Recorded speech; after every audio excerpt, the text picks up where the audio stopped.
Hi, good afternoon, everybody. This is John Ross with the XPN commentary, XP commentary for today, July 16th, 2020, Thursday. And been involved with this COVID-19. That's not 28 in the left corner there. It's 128 days. It's just been building up. And we got to worry about that COVID-19 out there, that's for sure. Today's commentary I gathered from my newspapers today, and it's out there, and it's been out there before. I want to call this commentary now slow mail. Well, some have been calling that before, but we got to say the mail has done quite well for our country. It's done quite well. It's in the U.S. Constitution about having a mail service, and we're very fortunate to have that. And now, oh, this photo is just a old box that we see every so often. It's from Creative Commons. I grabbed that today, but you know how the blue boxes are out there to take your mail. Well, today's newspapers had a story that didn't surprise me at all about a new postmaster general that we have who's trying to sort of wreak havoc in our postal department. The president has said there's mail fraud with mail-in ballots, which is bogus.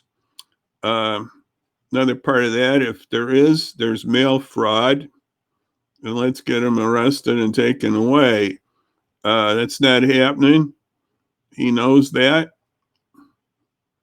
So he doesn't like the post office because of the Amazon president using Amazon uses the post office, and he makes up another story that it's low price. It's no more lower price than anybody else, but they're doing that job delivering our mail, and I have some good carriers. I've had good carriers for many years and had good friendships with my letter carriers, and I wish them well.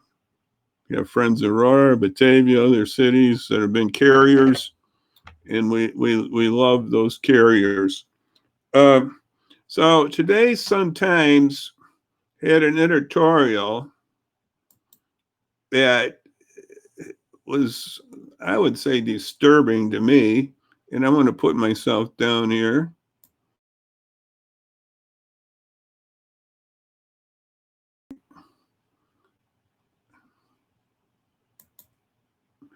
Okay, now we just get audio. I'm here, and I'm going to bring up the Sun-Times little article. It was an editorial, actually. We're going to bring it up. I'm going to take this down right now so you guys can see that more or less.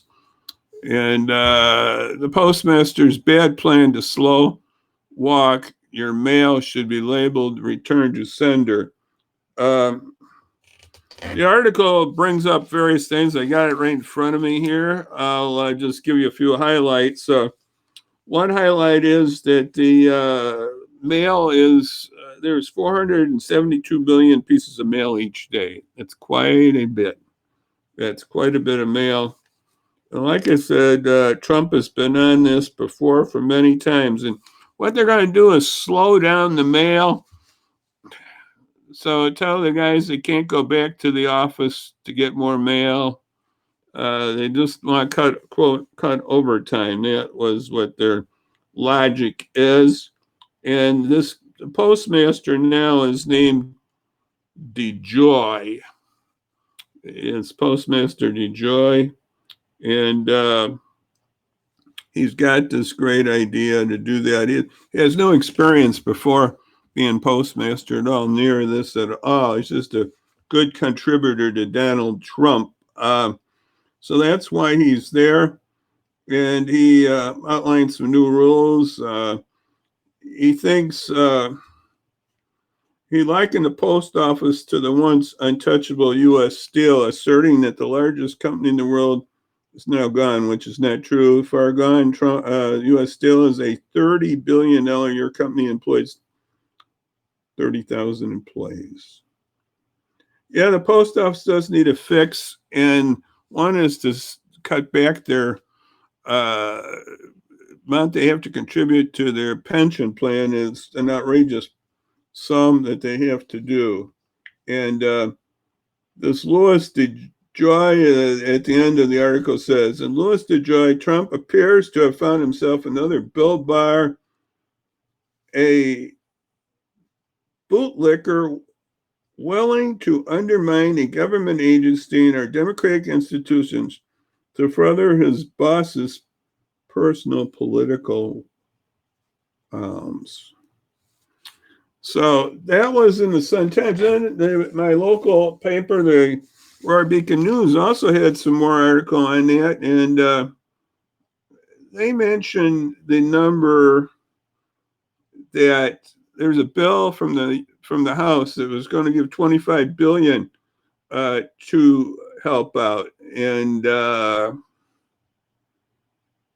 it's just stalled. So anyway, the gist of that article is, well, anyway, there's a lot about it in this. This is a regular article. And there's 800,000 workers in the post office. And basically he wants to mess it up. And then sometimes their editorial basically implied he wants to mess up the election with the mail-in vote.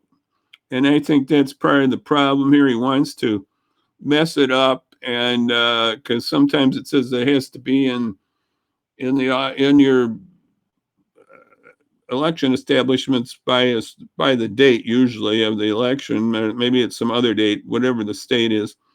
But anyway, he's trying to mess it up so it slows down the mail, and he just doesn't like the U.S. mail. And this is typical Donald Trump, and I just think that people should realize that Donald Trump is not necessarily, as we can see, he's not for the average person. He's just not.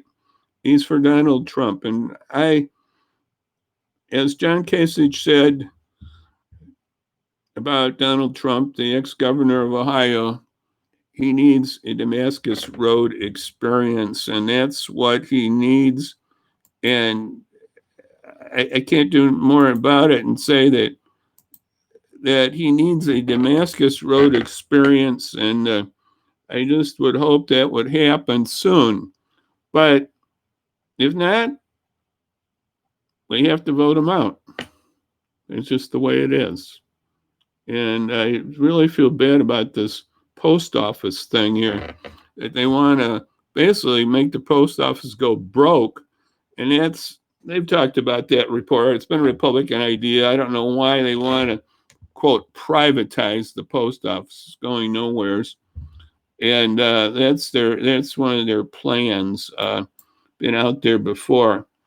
So I just wanted to bring that up, that we got to remember our post office. You can call our congressman or our U.S. senator, and Tammy Duckworth, or Senator, or Dick Durbin, or our representatives, May 14th, where I'm at, Lauren Underwood, or in the 11th, Bill Foster there in Aurora.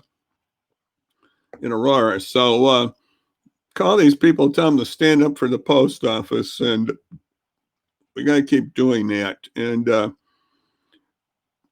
there's other things out there. One other thing is, a couple other things is to remember our census 2020. We had that in the last, we had that on Monday. They had a little rally yesterday in Geneva. And let's get our census in. If you know of anybody, sign up with the library. If you need a computer help there, they can do that at the library. They got time set aside, or you can call us. There's many ways to do that, and go online and at the census, and you just need your address, really. If you don't have that coded card from before, I believe they might be sending out one more chance on those cards. but otherwise they're going to have to go door to door real soon here. And the other thing is the VNA testing. Remember that. Keep that in mind for you, your friends, neighbors.